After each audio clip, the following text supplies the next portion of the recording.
अस्सलाम वालेकुम जी। City eight 10 में आपको खुशामदीद कहते हैं। मैं हूं आपका होस्ट शराज भट्ट और आज के इस प्रोग्राम में ख़ुसूसी तौर पर प्रोग्राम की शुरुआत में ही आपको वेलकम करने के साथ साथ आपके लिए ढेरों सारी दुआएं और उम्मीद करते हैं कि आपका दिन जो है वो अच्छे तरीके से गुजरेगा, पॉजिटिव गुजरेगा, मुस्बत गुजरेगा, अपनों के साथ, अपने रिलेटिव्स के साथ, अपने दोस्तों के साथ, अपने हल्का अहबाब में खुशियों के साथ इस दिन को गुजारिए। और अल्लाह ताला की जानिब से जो दिन दिया जाता है आपको, हर दिन जो है वो अल्लाह ताला की एक नेमत है। अल्लाह ताला ने इरशाद फरमाया है कि तुम अगर मेरी नेमतें गिनने पर आओ तो तुम गिन नहीं सकोगे। अल्लाह ताला की 1000 करोड़ नेमतें हैं।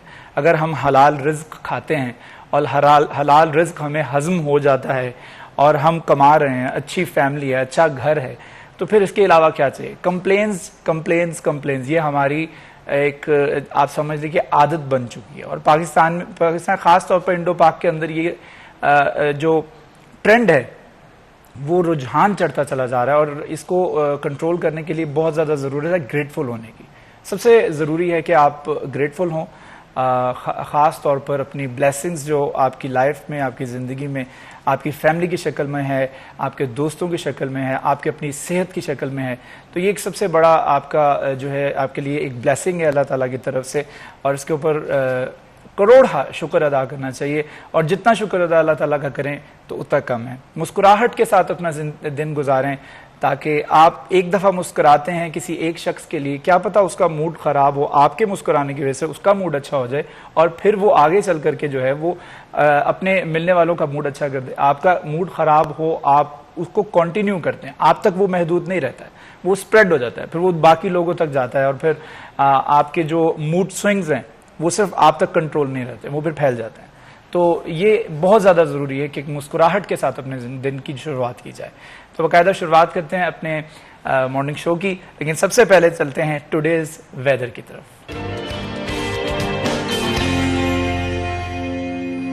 हमारे साथ मोहम्मद अली नारू मौजूद है। नारू, बताइएगा अपडेट क्या है वेदर की आज? जी बिल्कुल, लालपुर के मौसम की बात की जाए तो हवाएं साकिन हैं और हब्स का आलम है।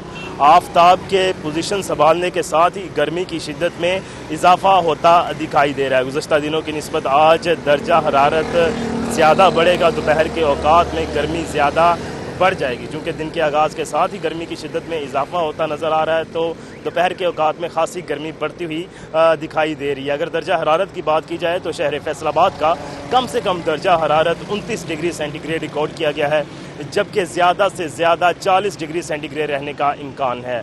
हवा में नमी का तनासुब 73% रिकॉर्ड किया गया है, जबकि शहर फैसलाबाद में हवाओं की रफ्तार 2 किलोमीटर है, 2 किलोमीटर फी घंटा रिकॉर्ड की गई है, जो कि ना होने के बराबर है, जिसकी वजह से गर्मी भी महसूस हो रही है और हब्स भी है। दूसरी जानिब महकमा मौसमियात की जानिब से फिल वक्त बारिश की कोई पेशगोई नहीं की गई है। अगले 2 दिन भी हमें गर्मी की शिद्दत में इजाफा होता दिखाई देगा। जी बहुत शुक्रिया। मोहम्मद अली नारू हमारे साथ मौजूद थे, लेकिन कोई अच्छी खबर बारिश के हवाले से नारू ने नहीं बताई है। उम्मीद करते हैं कि इसी हफ्ते या अगले हफ्ते में जो है वो बारिश का मौसम हो जाए और बारिश अल्लाह ताला की तरफ से बारान रहमत जो है वो बरस जाए, ताकि ख़ास तौर पर जो इस वक्त मौसम है, एक घुटन है, एक ह्यूमिडिटी है, उसके ऊपर कंट्रोल हो सके। और बहुत ज़्यादा ज़रूरी है बारिश भी इस हद तक हो। अल्लाह ताला से दुआ है कि वो नेमत ही रहे, जहमत ना बने, क्योंकि ख़ास तौर पर पंजाब के हवाले से बात करें और तो बारिश जो है यहाँ पे अक्सर जो है वो जहमत ही बन जाती है और हमें हमारा सिस्टम जो है, हमारे इदारे जो है मुतल्लिक़ा उसको कंट्रोल करने में और उसके बाद जो पानी जमा होता है उसको उसके अखराज के लिए, उसके एग्ज़िट के लिए बहुत ज़्यादा परेशान होते हैं और हमें भी परेशानी का सामना करना पड़ता है। तो चलते हैं, हम प्रोग्राम की बाकायदा शुरुआत करते हैं। हमारे साथ हमारे गेस्ट मौजूद हैं, उनका तारुफ आपको करवा देता हूँ, उसके बाद बाकायदा उनसे क्वेश्चंस का जो एक पूरा स्पेल वो भी स्टार्ट करेंगे। तो हमारे साथ मौजूद हैं डॉक्टर साकिब मुनीर, जो कि डिस्ट्रिक्ट हेल्थ ऑफिसर फैसलाबाद है। सर अस्सलाम वालेकुम। Thank you, very warm welcome in our show. Thank you for having me here. Thank you, माशाल्लाह। उनके साथ साथ हमारे साथ मौजूद अज़ादार हुसैन, जो कि सीनियर रिपोर्टर हैं और मेडिकल की बीट करते हैं। अस्सलाम वालेकुम अज़ादार। वालेकुम सलाम। कैसे हैं आप? ऑल गुड, माशाल्लाह। तो आज हमने चूंकि डिस्ट्रिक्ट हेल्थ ऑफिसर को बुलाया हुआ और हेल्थ रिपोर्टर भी हमारे साथ है, तो हेल्थ के हवाले से ही हम आज गुफ्तगू करेंगे। तो आज वर्ल्ड डेंगी डे मनाया जा रहा है आज, तो इसके हवाले से बताइएगा कि डेंगी की अवेयरनेस किस हद तक ज़रूरी है और मौसम भी मेरे ख्याल में डेंगी का। जी बिल्कुल, पहले तो very thank you so much for having me here. Welcome. जिस तरह डेंगू की बात की जाए तो डेंगू एक पेंडेमिक है। ये नहीं है कि ये सिर्फ पाकिस्तान की जियोग्राफिकल जो बाउंड्रीज है उसमें ये अगर देखें तो मेडिटेरियन से लेके पैसिफिक रीजन्स और फिर उसके बाद हमारा जो नेबरिंग कंट्रीज़ हैं, इंडिया है, उसके अलावा इंडोनेशिया है, तो ये एक पेंडेमिक है जो कि मुख्तलिफ कॉन्टिनेंट्स में है। और पाकिस्तान में 2010 से ऑनवर्ड्स जो डेंगू जो है वो प्रिवेल कर रहा है। अगर डिज़ीज़ के बर्डन की बात की जाए तो डिज़ीज़ का बर्डन जो है वो डिफ़ाइन करता है कि हमने किस हद तक अपने प्रिवेंटिव मेजर्स लेने हैं। सही। फैसलाबाद में अगर बात की जाए तो इस साल तक हमारे 16 कन्फर्म केसेस जो हैं वो डेंगू के डायग्नोज हो चुके हैं। पंजाब में जी 16 केसेस, पंजाब में जो है वो 269 केसेस हैं। Lahore is at number 1 with 80 cases, and then it is followed by Multan, Rawalpindi, Gujranwala, and we are having a level at 5. तो अगर बात की जाए इसकी अवेयरनेस में देखें, डेंगू डे मनाने का मकसद ही ये है कि ना सिर्फ हेल्थ डिपार्टमेंट बल्कि हमारे लाइन डिपार्टमेंट्स हैं, लोकल गवर्नमेंट है, एजुकेशन है, फिशरीज़ है, 17 departments are there which are considered the line departments. तो ये अपने अपने हिस्से का काम करें और कम्युनिटी को भी साथ एंगेज करें, क्योंकि कम्युनिटी की एंगेजमेंट के बगैर डेंगू की प्रिवेंशन और इसकी जो एलिमिनेशन है वो पॉसिबल नहीं है। मैं ये समझता हूँ कि we are not living in a classroom कि जहाँ पे हमें बार बार जो है वो फाइन किया जाए या कुछ वजह समझाया जाए। लोगों को खुद भी अडॉप्ट करना बहुत ज़रूरी। इदारे तो अपना काम करते हैं, लोगों को अडॉप्ट करना, लोगों के अंदर अवेयरनेस नहीं है, लोगों के अंदर सिम्टम्स होते हैं उनको महसूस नहीं होते, अगर सिम्टम्स होते हैं उसके ऊपर प्रिकॉशनरी मेजर्स वो नहीं ले रहे होते। जी बिल्कुल, मैं आपकी बात को सेकंड करूंगा। देखिए, पहले तो हमें कंसेप्ट इसका क्लियर करना चाहिए। हम बेसिकली ये सस्पेक्ट करते हैं कि जब भी कोई पेंडेमिक आती है, सपोज कोविड है या डेंगू है या व्हाटसोएवर थिंग, तो वो हमारे जो है वो देहात को हिट करता है, हमारे जो विलेजेस हैं उनमें वो स्प्रेड होगा। ये थ्योरी बिल्कुल गलत है। एपिडेमियोलॉजिकल अगर हम देखें तो हमारी जो वर्स्ट हिट चीज़ें हैं वो जहाँ से ये एवोक होता है वो बेसिकली हमारी अर्बन और पेरी अर्बन एरियाज़ हैं, जहाँ पे नैरो स्पेसेस हैं, छोटी गलियाँ हैं, वेंटिलेशन उस तरह से नहीं है।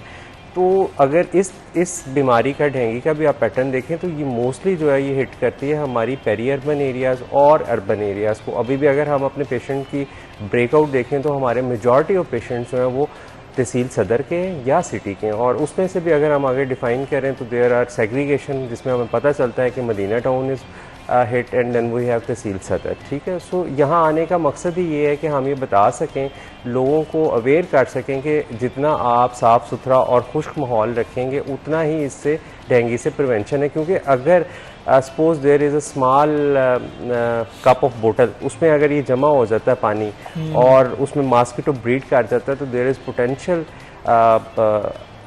थिंक कि ये डेफिनेटली काज करेगा कि डेंगू जो है वो ट्रांसमिट करेगा मच्छर। तो इस वजह से जो है वो सबसे इम्पॉर्टेंट चीज़ है वो ये कि हम अपने इन्वायरमेंट को क्लीन रखें, उसको हम ड्राई रखें। हमारे जो टायर्स हैं घरों में, छतों पे अक्सर होते हैं, उनको हम देखें अगर उनमें पानी है उसमें सॉक करें। हम अपनी टैंकियाँ जो हैं उसको कवर करें।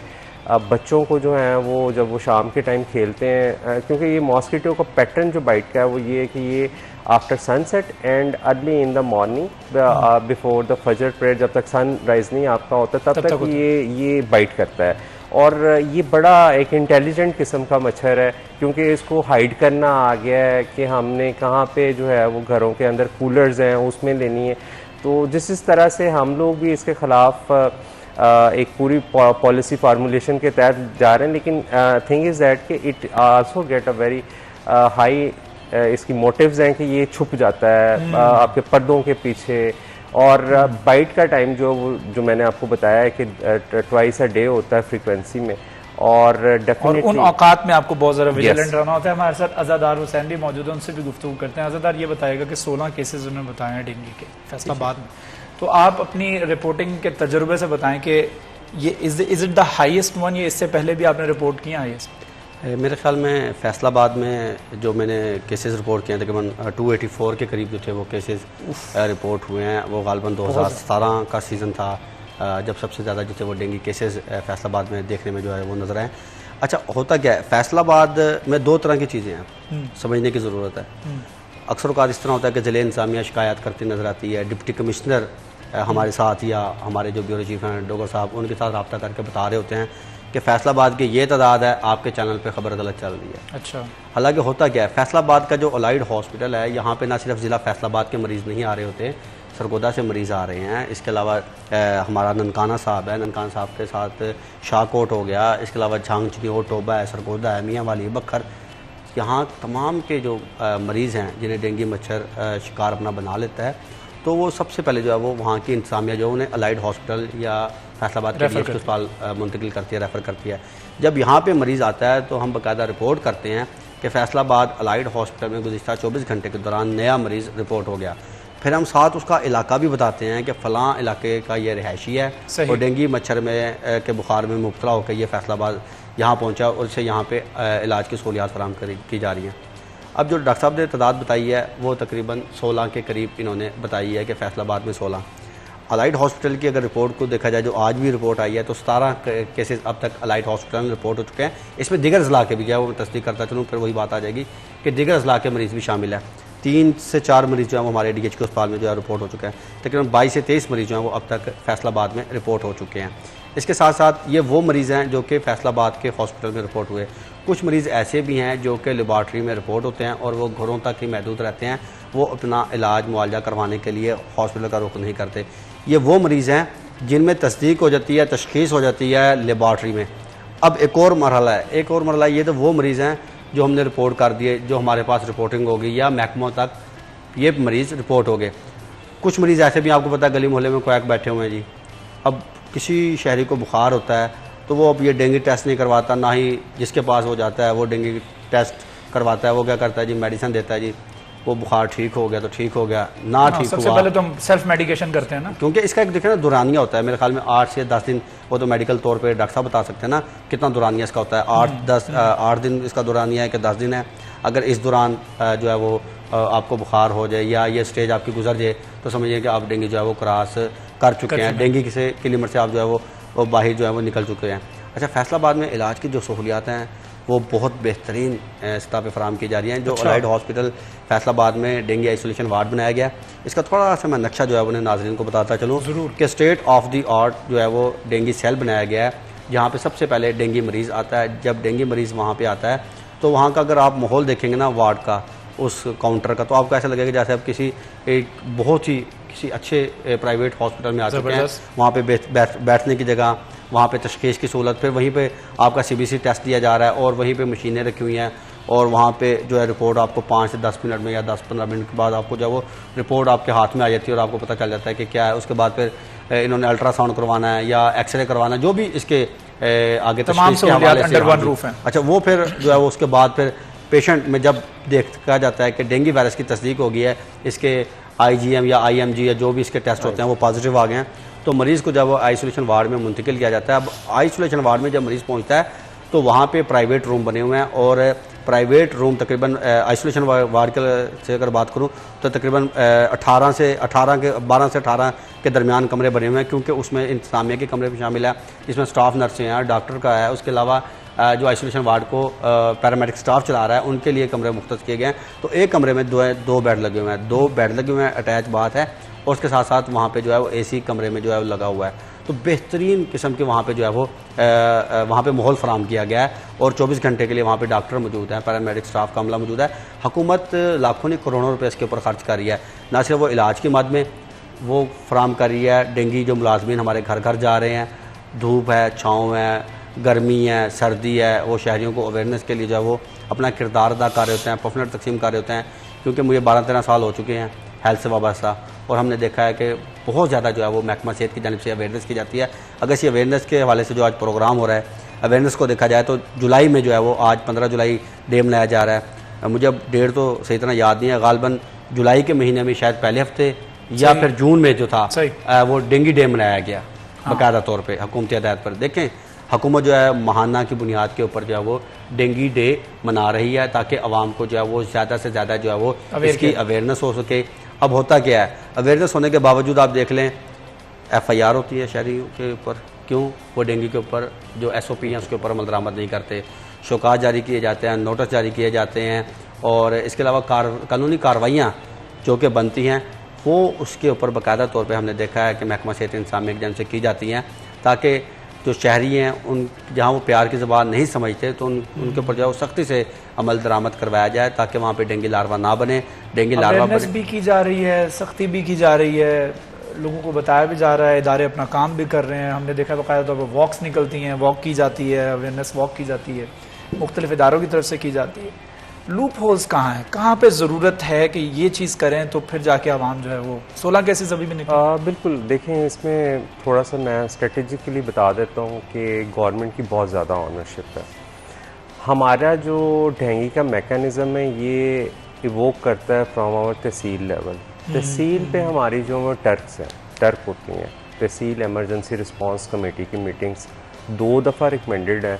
तहसील में असिस्टेंट कमिश्नर कंसर्न जो उसको चेयर करता है, तमाम लाइन डिपार्टमेंट्स आते हैं। डिस्ट्रिक्ट पे यही वीकली होती है जिसको डिप्टी कमिश्नर साहब जो चेयर करते हैं। देन अगर इसको देखा जाए तो हमारी ये जो है फिर CS मीटिंग होती है, चीफ सेक्रेटरी की मीटिंग, वो 1 दफ़ा मंथ में होती है। फिर it goes to the upper most level जहाँ पे हमारी cabinet CCM cabinet committee meetings होती हैं, जिसमें तमाम कमिश्नर्स जो हैं वो वीडियो लिंक के थ्रू ज्वाइन करते हैं। अब जो दूसरी चीज़ आ जाती है, ये तो एक मैकेनिज़्म है जिस तरह से गवर्नमेंट इसको कंट्रोल कर रही है। दूसरी चीज़ जो आ जाती है वो है इन्फोर्समेंट में जहाँ तक आप बात कर रहे थे, तो इस साल जो है हमने DHA district health authority Faisalabad ने 159 जो FIRs हैं वो लॉन्च की हैं। 2000 के करीब जो हैं वो नोटिस सर्व हुए हैं। इसी तरह 2000 के करीब जो हैं उसके अलावा हमने फूड अथॉरिटी और एनवायरनमेंट के साथ मिलकर फाइन भी किया है। जहाँ तक लूप होल्स की बात है, जब हम इस सारी चीज़ को देखते हैं, इतना लंबा चौड़ा ये मैकेनिज़्म है,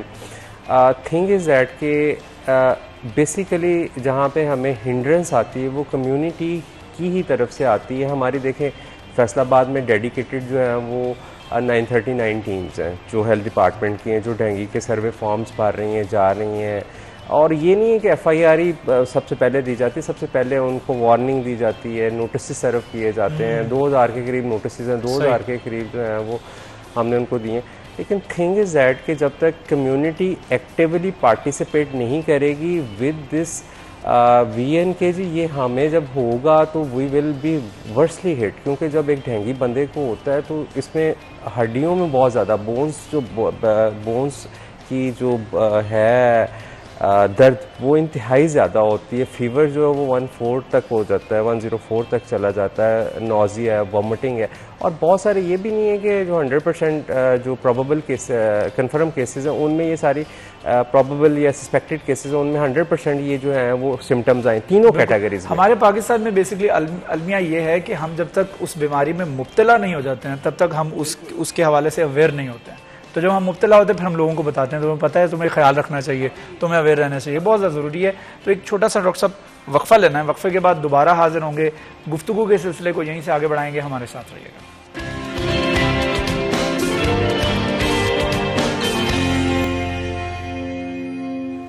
वेलकम बैक। सिटी एट 10 में एक मरतबा फिर आपको खुशामदीद कहते हैं। हमारे साथ हमारे मेहमान district health officer doctor Saqib Munir मौजूद हैं, अज़ादार हुसैन भी मौजूद हैं। डेंगू की अवेयरनेस के हवाले से हम गुफ्तगू कर रहे हैं। इस बीमारी से, इस मूजी मट से बचा किस तरीके से जा सकता है, प्रिकॉशनरी मेजर्स क्या हैं। एक तरफ तो ये बीमारी से बचने के तरीके हैं, जिस तरह आपको अपने घर में गमले लगे हुए जो उनके अंदर पानी जमा नहीं होने देना, फ्रिज के नीचे जो ट्रे होती है उसमें पानी जमा नहीं होने देना, AC का जो खराज हो रहा होता है पानी का उसको जमा होने नहीं देना, और इसके अलावा अपने सफाई सुथराई का ख्याल रखना है।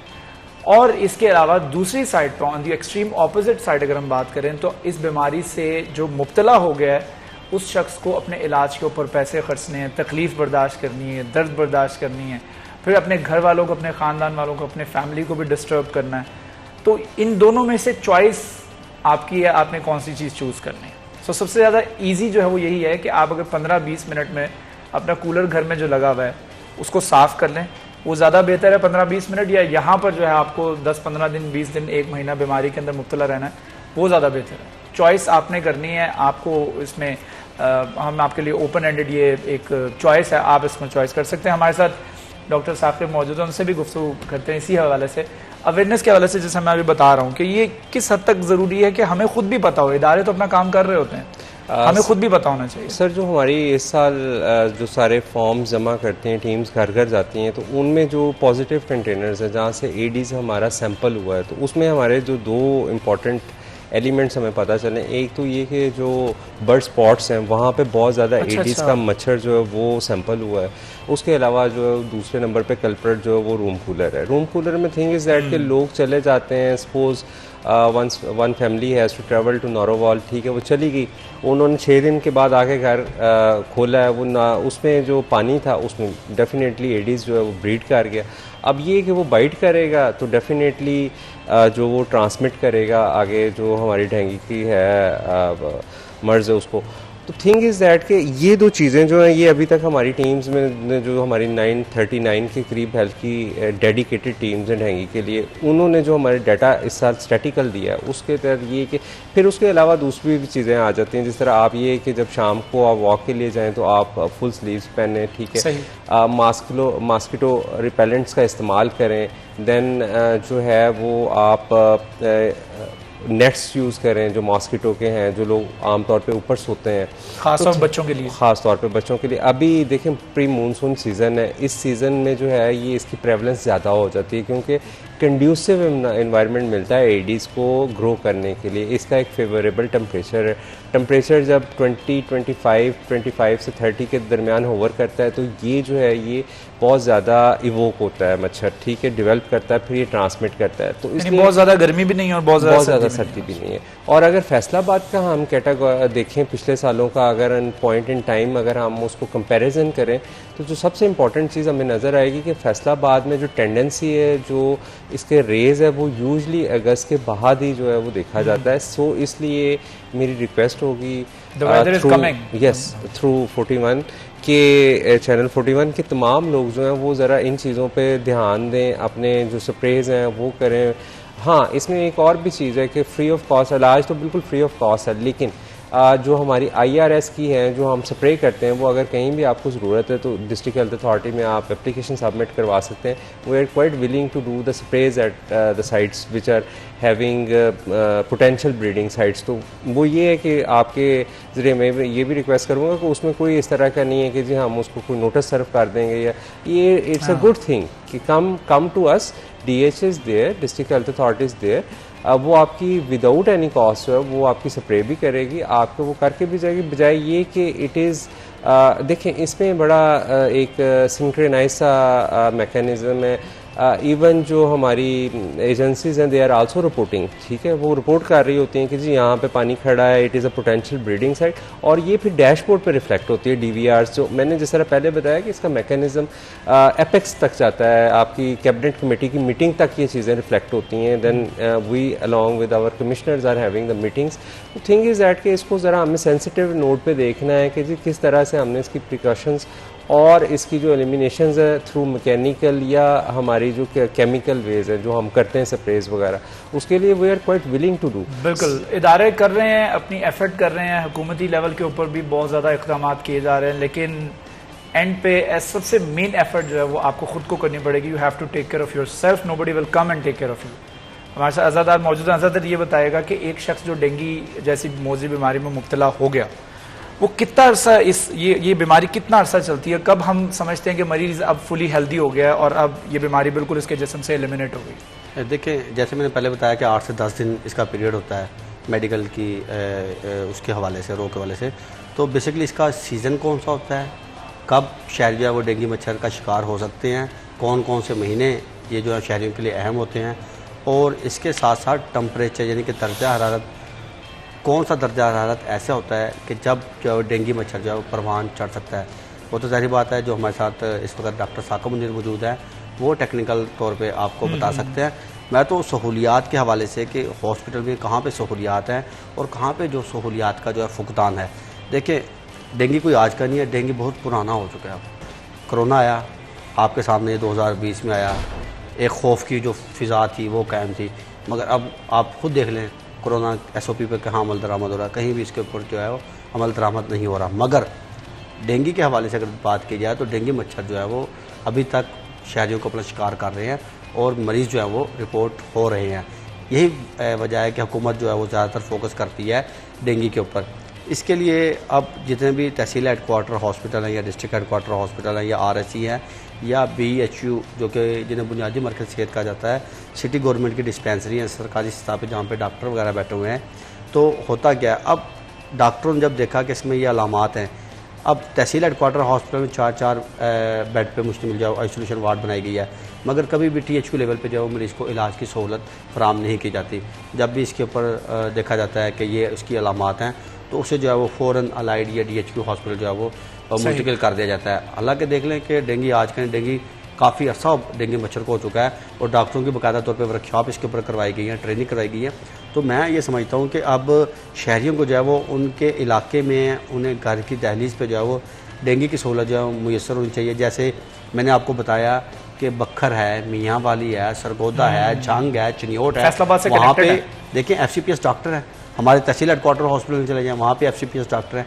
जब मेडिसिन FCPS यानी कि हमारे पास फिजिशियन मौजूद है तो वो डेंगू के मच्छर का इलाज क्यों नहीं कर सकता, ये एक सवालिया निशान है। डॉक्टरों के वर्कशॉप के ऊपर ट्रेनिंग के बावजूद मरीज़ को जब वो देखते हैं कि डेंगू है तो उसे फ़ौरन जो है वो उसे बड़े किसी टीचिंग हॉस्पिटल में मुंतकिल किया जाता है। यहाँ पे एक सवाल साथ साथ ये भी ऐड करता चलूँ कि हुकूमत जैसे हम बात कर रहे हैं कि बहुत ज़्यादा फोकस कर रही है डेंगू के हवाले से, तो डेंगू के इलाज की जो सहूलियात हैं सिर्फ बेड तक नहीं, उसके जो टेस्ट की सहूलियात हैं वो भी जो है तहसील हेडक्वार्टर हॉस्पिटल लेवल तक जो है वो मुंतकिल होनी चाहिए, ताकि वहीं पर तशखीस हो और वहीं पर जो है वो इलाज की सहूलत जो है वो मरीज़ों को मुयसर आ सके और मरीज़ों को जो है वो दूर दराज का सफ़र ना करना पड़े। देखिए जब कोई भी एक मरीज़ ख्वाह वो डेंगू का है या वो किसी भी मर्ज़ के बायस से फैसलाबाद का रुख करता है तो उसके साथ पूरी एक उसकी फैमिली होती है, 5 से 6-7 अफराद उसके साथ। हमने देखा अलाइड हॉस्पिटल में वो बेचारे फुटपाथ पे बैठे होते हैं, बैठने की जगह नहीं होती है। अगर वही जो सहूलत है तो उसे घर के पास जब मिलेगी मरीज़ को तो वो बजाय इसके कि किसी दीगर शहर में जाके ज़ुल्ल ख्वार होंगे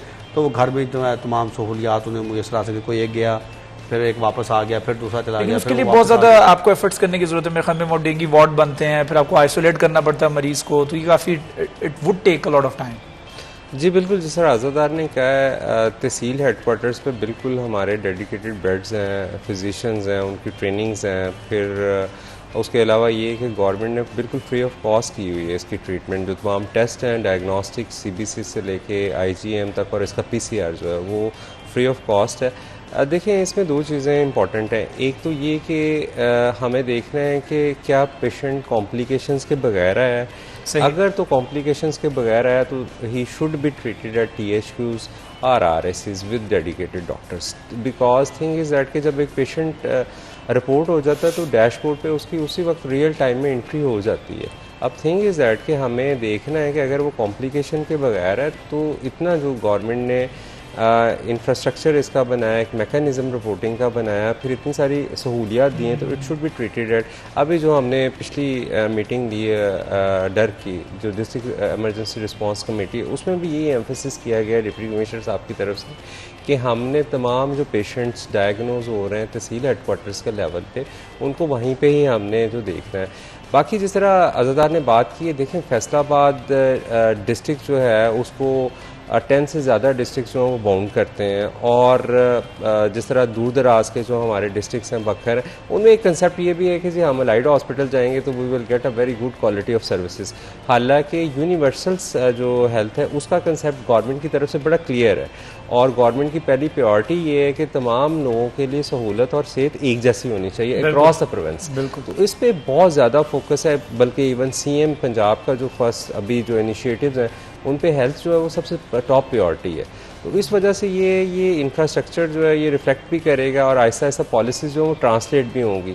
तो डेफिनेटली अभी जिस तरह हमने एम्फेसिस किया हुआ है कि जी जो डेंगू के पेशेंट हैं उनको रखें, क्योंकि हमारे पास 1122 की भी सर्विसेज हैं, अपनी एम्बुलेंसेज भी हैं और हार्डली हमारी किसी भी THQ से हमारा जो अलाइड हॉस्पिटल का डिस्टेंस है वो 50 मिनट का हार्डली। तो पेशेंट अगर जाता है सीवियर कंडीशंस में तो उसको हम विद इन 1 आवर जो इजीली ट्रांसपोर्ट कर सकते हैं। बिल्कुल सही। डॉक्टर साकिब हमारे साथ मौजूद हैं, आज़ादार भी मौजूद हैं। छोटा सा वक्फा ले लेते हैं, वक्फे के बाद दोबारा हाजिर होंगे, हमारे साथ रहिए।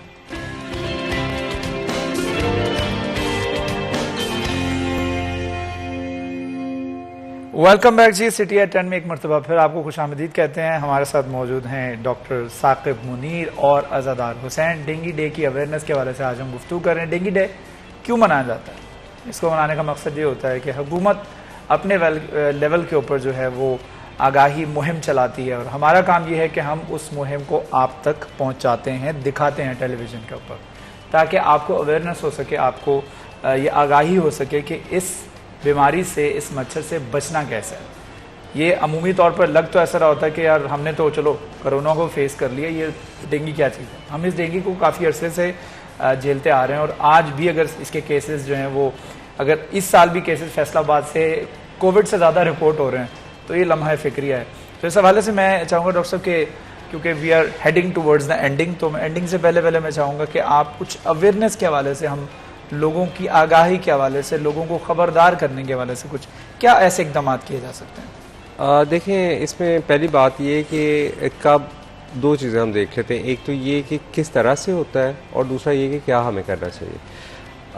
बेसिकली जिस तरह आपने इंक्यूबेशन पीरियड का आज़ादार से पूछा, जब बाइट कर लेता है मॉस्किटो तो 7 to 10 डेज़ के बाद सिम्टम्स आते हैं। सिम्टम्स हम ऑलरेडी डिस्कस कर चुके हैं कि फ़ीवर होगा, बोन्स पेन होगी, ठीक है। उसके बाद दूसरी चीज़ ये आ जाती है कि इसका फेवरेबल टेम्परेचर क्या है। फेवरेबल टेम्परेचर जो 30 सेंटीग्रेड से बिलो जो है वो हमेशा एक फेवरेबल इन्वायरमेंट रहता है। और अभी जिस तरह प्री मानसून जल्दी शुरू हो गया है तो अब हम इसी चीज़ को लेके आगे चलते हैं कि जी इसको हमने किस तरह से करना है कि एनाफ्लेक्टिक तौर पे हम देखें कि इससे हम प्रिकॉशंस क्या क्या ले सकते हैं इस मौसम में।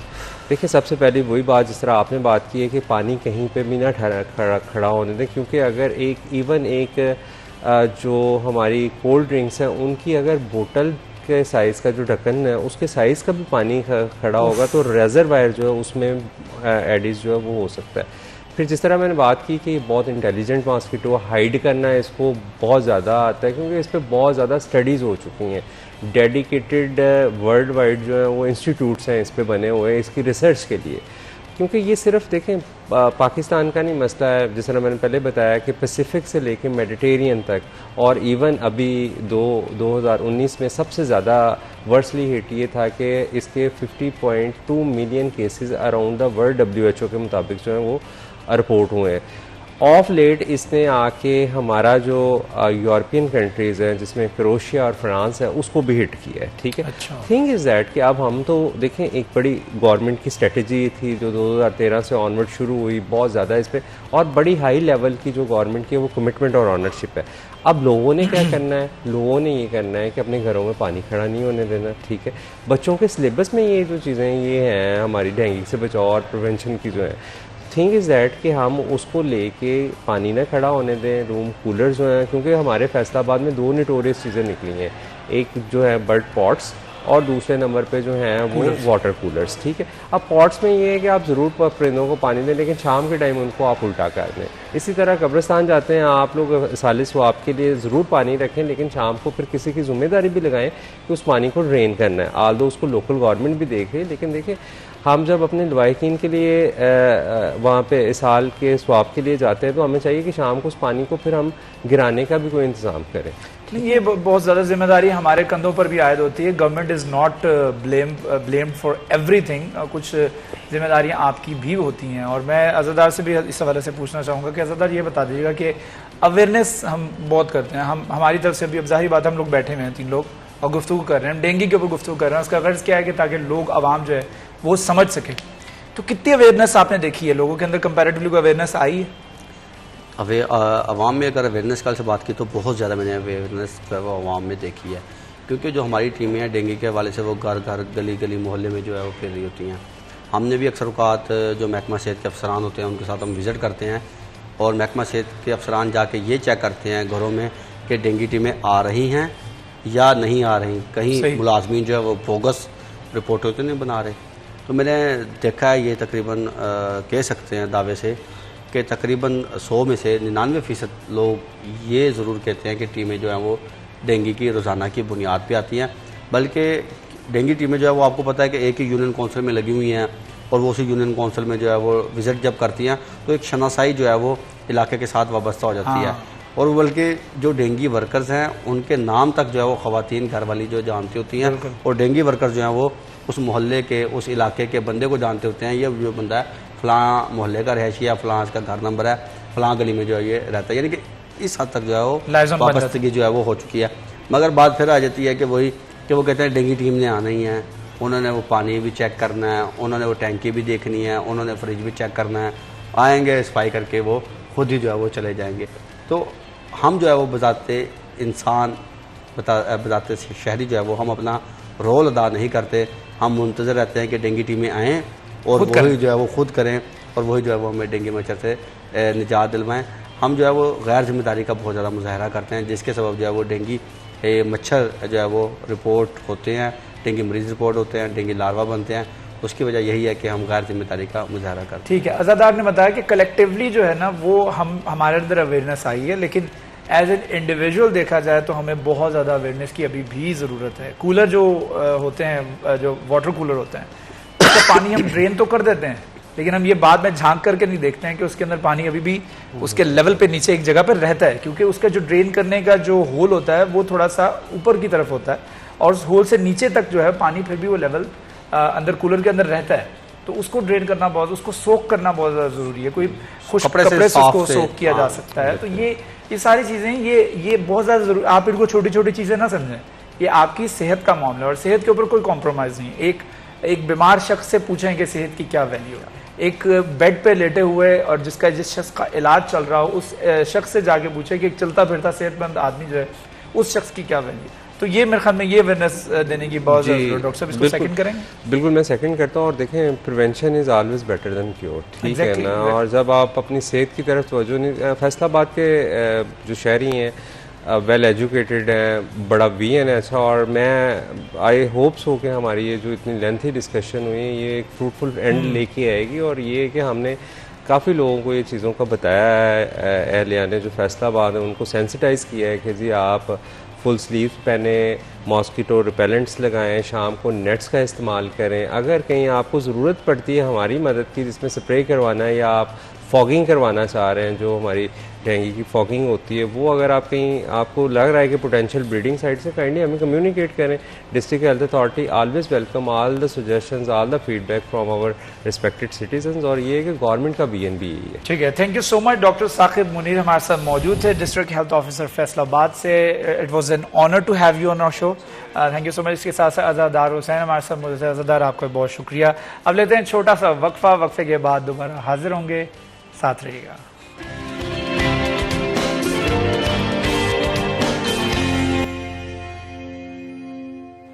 वेलकम बैक जी। सिटी एट 10 में एक मरतबा फिर आपको खुशामदीद कहते हैं और आगे बढ़ाते हैं अपने शो को। और हमारे साथ मौजूद हैं हमारे बड़े ख़ास मेहमान, उनका तारुफ आपको करवा देता हूँ, उसके बाद हम टॉपिक पे आएंगे कि हम किस मुद्दे पर, किस मौजू के ऊपर जो है उनके साथ गुफ्तगू करेंगे। हमारे साथ मौजूद हैं बिलाल डोगर, जो कि एंकर पर्सन हैं सिटी 41 से।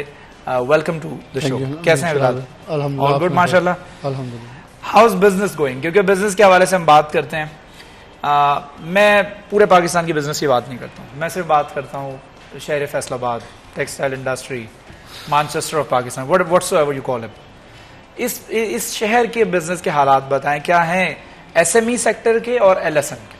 अच्छा शराज, दो खबरें हैं। एक तो आपने भी दी, मैंने वो खबर नशर की। एक अच्छी है, एक बुरी खबर है। अच्छी खबर यह है कि वज़ीर-ए-आला निगरान वज़ीर-ए-आला सईद मोहसिन रज़ा नकवी प्लान कर रहे हैं जो त्रिमू हेड है ना, हाँ। उसको स्पेशली मुख्तस कर दिया जाए बिजनेसमैन, टेक्सटाइल ऑनर्स के लिए, कि वो उसकी बिजली इस्तेमाल करें, वही इसको ऑन करें। ये बड़ी यानी वो सब्सिडी मांग रहे हैं ना, तो सब्सिडी दे नहीं सकते। IMF के साथ आपकी शरायत हैं बहुत सारे, बल्कि मिनी बजट आने वाला है बड़ा जल्दी अब तो इसलिए आप उनके साथ अभी प्लानिंग में नहीं जा सकते।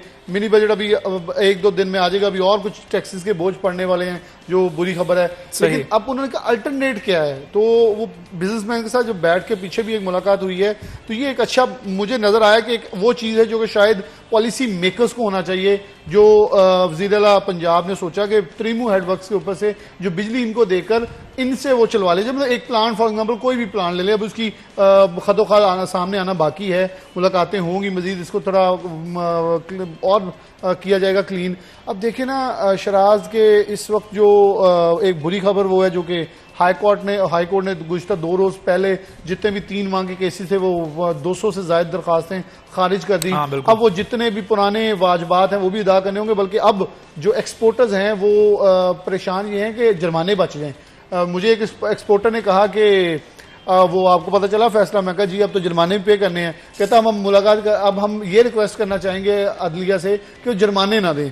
तो बेसिकली ये था कि हुकूमत इस पे, वफाकी हुकूमत खुद वो अपनी ताकत में मौजूद थी कि जितना भी जो वो दे रहे हैं आपको सहूलियात, वो वापस भी किसी वक्त ले सकते हैं, उन्होंने ले लिया। लेकिन हमारे एक्सपोर्टर्स ने उसका थोड़ा सा ये किया कि कोर्ट में चैलेंज किया, स्टे ऑर्डर्स मिल गए, तो वो थोड़ा प्रिलॉन्ग हो गया। लेकिन अब अप्रैल मई जून तीनों महीने के जो सब्सिडी इन्होंने ली है अब वो वापस भी करनी पड़ेगी, ऊपर से इजाफी पैसे वापस करने पड़ेंगे, तो एकदम बोझ है। ईद के बाद पहले ही माहौल इतना कशीदा था कि लोग चाह रहे थे कुछ छुट्टियां आए तो हम फैक्ट्रियां नहीं चला पाएं, और वो हुआ।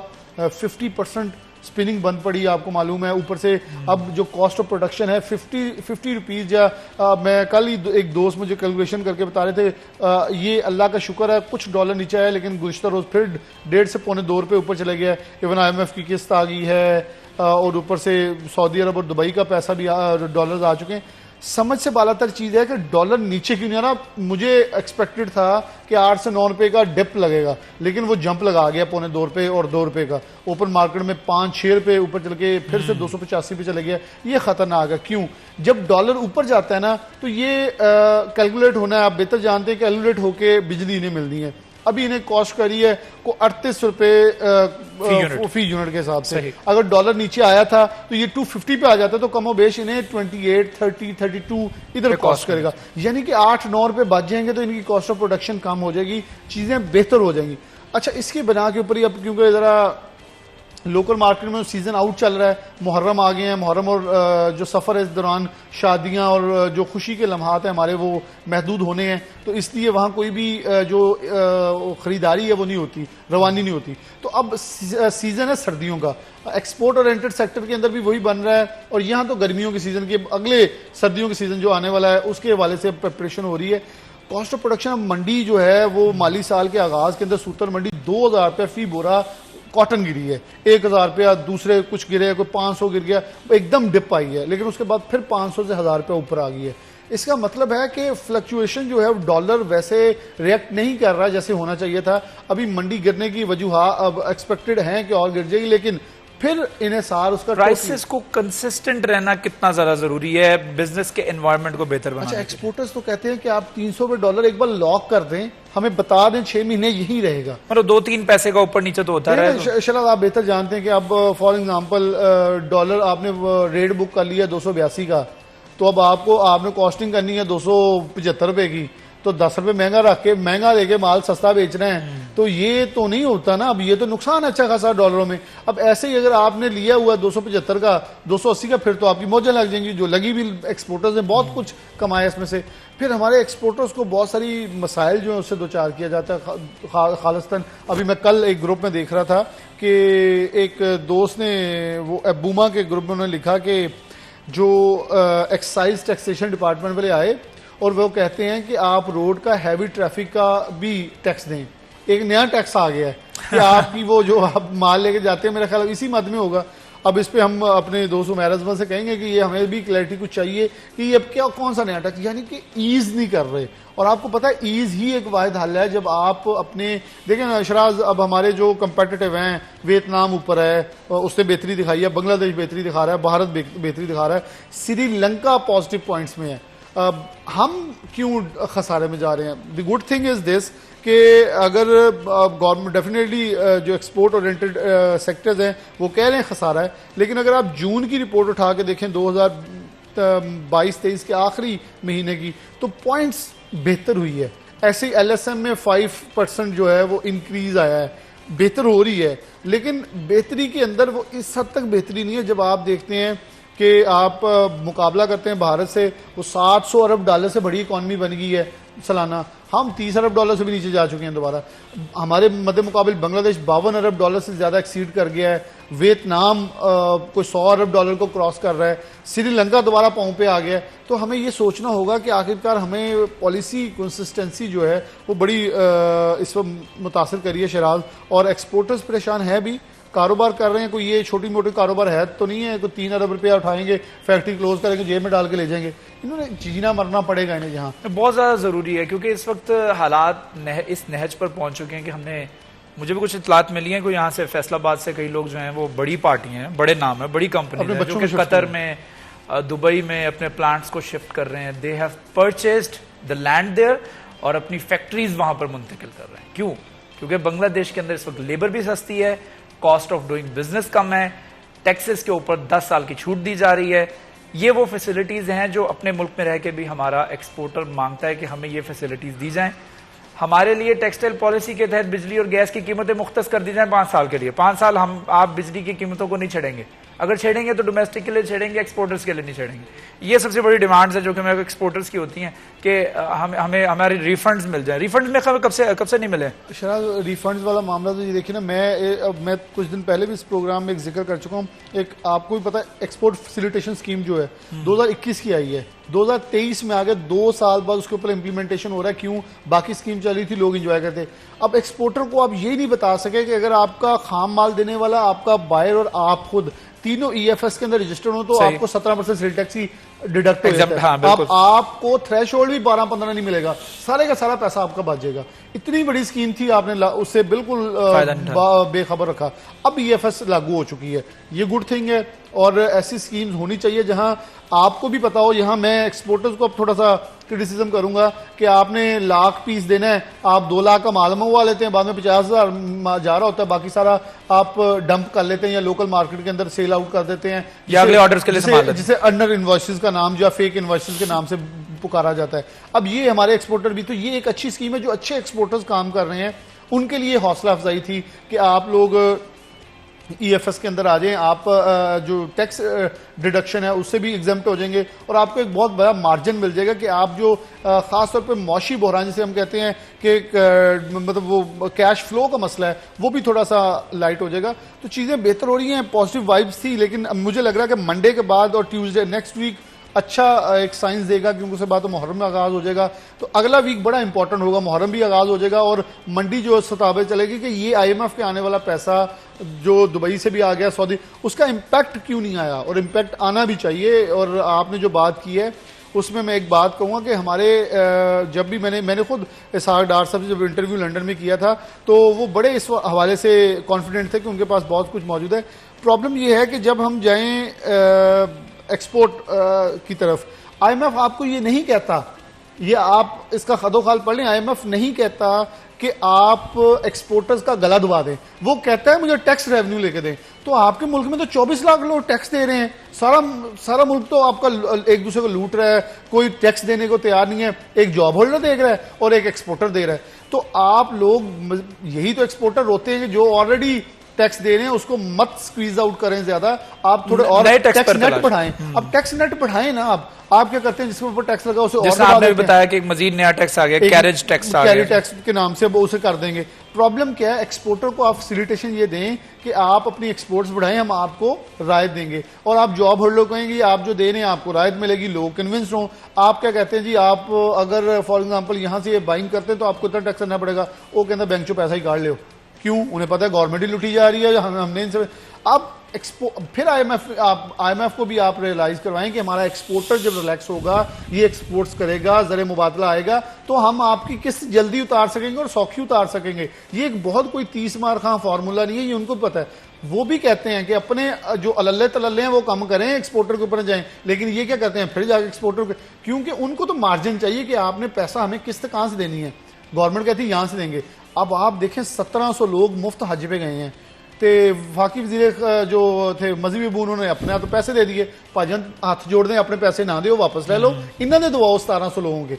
अब इतनी बड़ी मार्जिन में खिदमत गुजारों के मामले में आप इतनी बड़ी तादाद में लोगों को ले जाते हैं। उन्होंने किया क्या, वो एडिशनल सेक्रेटरी लेवल के लोग थे, एसपी लेवल के लोग थे, इन्होंने जाके कहाँ खिदमतें की होंगी, उन्होंने करवाई होंगी। बिल्कुल बिलाल, बिल्कुल सही बजा फरमा रहे हैं। एक तरफ आईएमएफ की कड़ी शराइत है और दूसरी तरफ कारोबार को चलाए रखने के लिए बहुत सारे चैलेंजेस हैं जिसको फेस करना पड़ता है। बिलाल, आपका बहुत शुक्रिया, thank you so much for joining अस। एक छोटा सा वक्फा ले लेते हैं, वक्फे के बाद दोबारा हाजिर होंगे, हमारे साथ रहिए।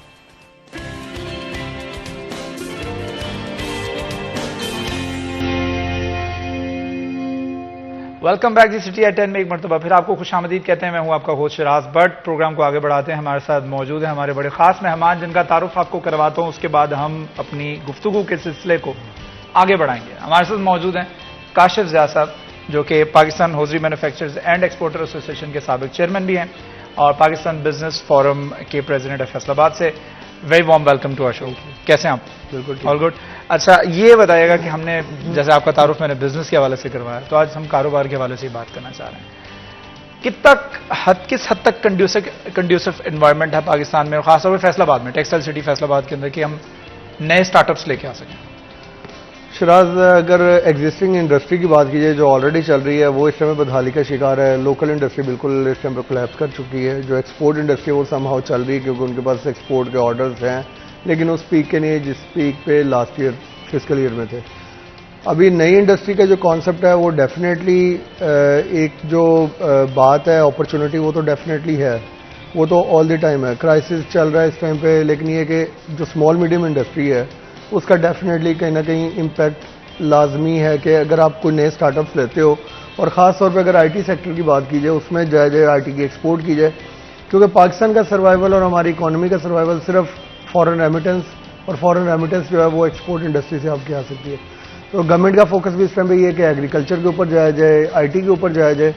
तो मेरे ख्याल में इस टाइम पे हमारी जो 60% पॉपुलेशन जो यूथ है वो यंग जनरेशन है, अगर उसको प्रॉपरली यूटिलाइज किया जाए और उनका वो रिवायती तरीक़ेकार से हट के किसी नई डायरेक्शन में जाना चाहते हैं, और नई डायरेक्शन क्या है, वो आईटी है, वो अमेजोन करना चाहते हैं, वो कोई डिजिटल मार्केटिंग करना चाहते हैं, कोई प्रोडक्ट अपनी बेचना चाहते हैं, तो नए स्टार्टअप्स के लिए भी यहाँ पे जो पाकिस्तान का एनवायरनमेंट है वो सूटेबल है।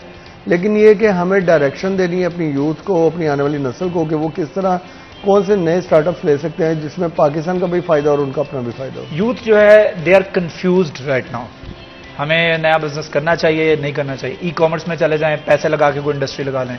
गवर्नमेंट अपने लेवल के ऊपर ट्राई कर रही है कि इंडस्ट्रियलाइजेशन को बढ़ाया जाए, प्रॉपर्टी और रियल एस्टेट के कारोबार को वो मिनिमाइज इसलिए कर रहे हैं ताकि मैक्सिमाइज किया जा सके इंडस्ट्रियलाइजेशन को। तो इस मौके के ऊपर यूथ के लिए एक ऐसा मशवरा, जो लोग स्टार्टअप करना चाह रहे हैं, जिनके पास कुछ थोड़े बहुत पैसे भी हैं, they want to invest, is it right time to invest? बिल्कुल राइट टाइम है इन्वेस्ट करने का, लेकिन प्रॉपर्टी में नहीं, क्योंकि इस टाइम प्रॉपर्टी के ऊपर ऑलरेडी गवर्नमेंट ने भी टैक्स लगाया और डिस्करेज कर रहे हैं, और मेरे ख्याल में डिस्करेज होना भी चाहिए, क्योंकि आप एक पैसे को डंप कर देते हो और आने वाले वक्तों में उसके एक अच्छे रिटर्न का वेट कर रहे होते हो, और उससे ये है कि आपकी जो जितनी स्किल्स हैं जनरेशन की, वो सारी आप स्पॉइल कर रहे हो। इसको किसी कंस्ट्रक्टिव वे में, जिस तरह गवर्नमेंट चाह रही है इंडस्ट्रियलाइजेशन, बांग्लादेश की मिसाल है, वो कहाँ पे चला गया, इंडिया का देखें उन्होंने वो चांद पे पहुंच रहे हैं, और पाकिस्तान आज भी सोच रहा है कि हमने अपने कर्जे कैसे लेने हैं, $1 बिलियन हम ले लेते हैं और उसके बाद बनाते हैं।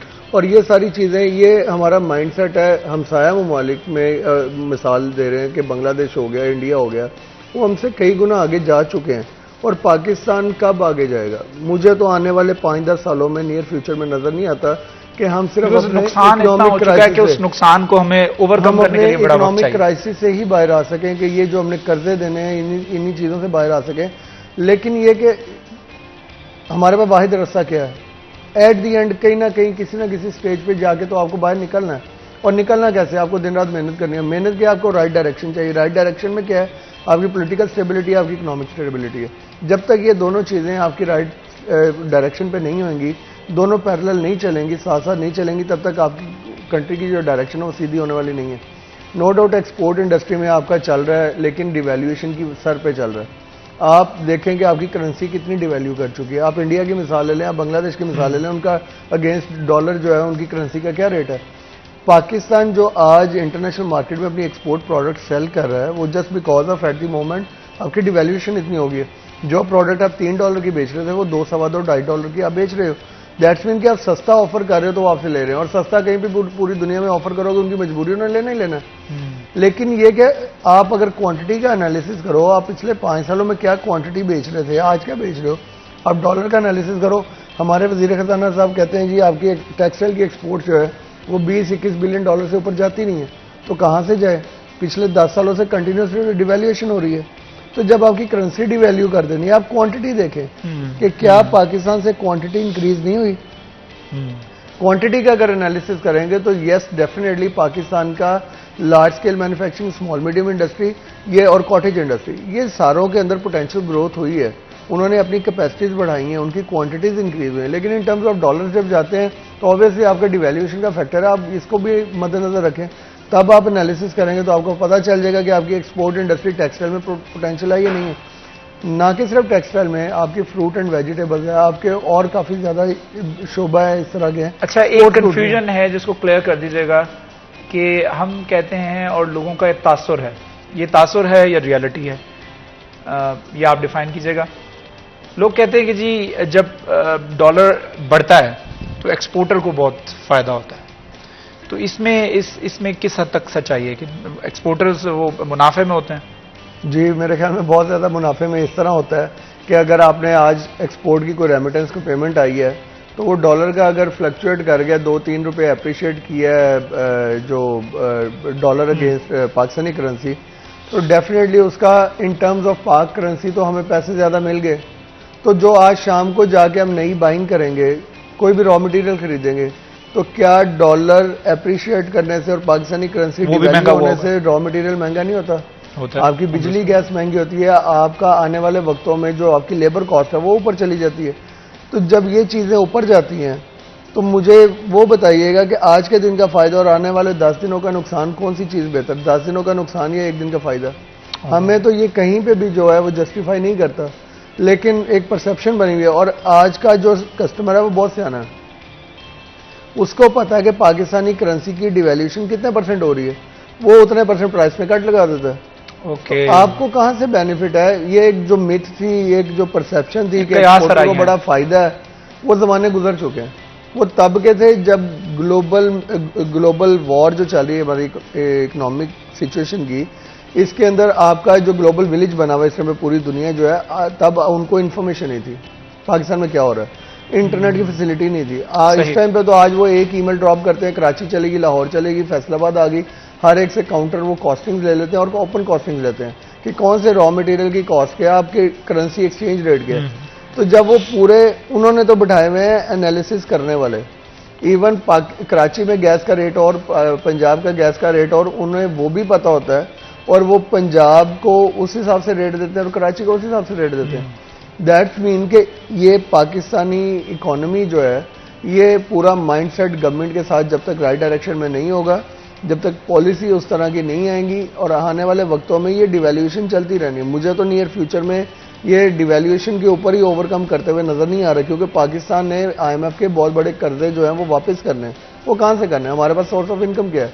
यही $32 बिलियन के ऊपर हमारी एक्सपोर्ट गई है, फॉरेन रेमिटेंस जो हमारा ह्यूमन रिसोर्स है, वहाँ से जो पैसा आता है वहाँ से हम फिर भी ट्रेड डेफिसिट में रहते हैं, इंपोर्ट हमारी ज्यादा। जहां से आपको पता हो कि हम इस वक्त इकोनॉमिकली जो है वो एक बहरान का शिकार हैं, और वहां पर जहां जो आपको अपॉर्चुनिटीज नजर आ रही हैं कि बहरान के अंदर भी कुछ अपॉर्चुनिटीज होती हैं, क्राइसिस में अपॉर्चुनिटीज होती हैं, उन अपॉर्चुनिटीज के ऊपर ज्यादा स्पेंड करना चाहिए ताकि हम वो क्राइसिस को ओवरकम कर सकें। तो मेरे ख्याल में क्राइसिस को ओवरकम करने के लिए जो अपॉर्चुनिटी नजर आ रही है वो एक्सपोर्टर्स ही हैं जो ज़र मुबादला कमा कर दे सकते हैं और डॉलर्स कमा करके जो है वो मुल्क में लेके आ सकते हैं, बजाय इसके कि हम एक्सपोर्ट को मजीद दबाने के एक्सपोर्टर्स को फैसिलिटेट करें। और एक्सपोर्टर्स को फैसिलिटेट किस तरह से किया जा सकता है? जैसे मैंने अभी अपनी प्रीवियस गुफ्तगू में बताया कि बिजली गैस के नर्ख जो हैं उनको 5 साल के लिए मुख्तस कर दिया जाए कि जी 5 साल के लिए आपका टैरिफ जो है फिक्स है, मुल्क में जो मर्जी हो जाए, आपका जो टैरिफ है बिजली और गैस का वो तब्दील नहीं होगा। इसके लिए कुछ सख्त फैसले करना होंगे, कुछ चीज़ें बर्दाश्त करना होंगी। जारी बात है हमारे पास खजाने में पैसे नहीं है, लेकिन somehow we have to do this।